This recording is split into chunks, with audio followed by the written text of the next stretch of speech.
The area that encompasses modern-day Auburn, Alabama, was once a Creek Indian hunting ground. The Treaty of Cassetta ceded this land to the United States government, who promptly uprooted the Creeks and forced them onto lands farther west.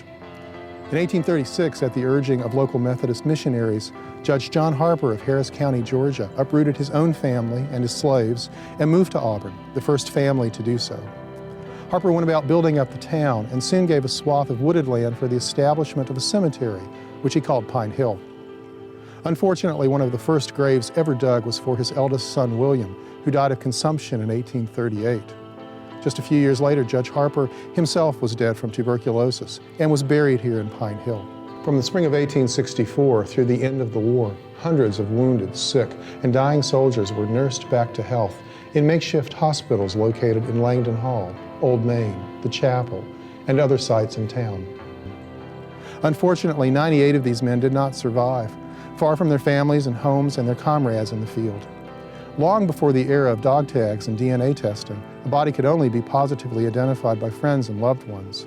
Days from home and miles from their fellow soldiers, many of these souls died in virtual anonymity and were buried in a mass grave here in Pine Hill.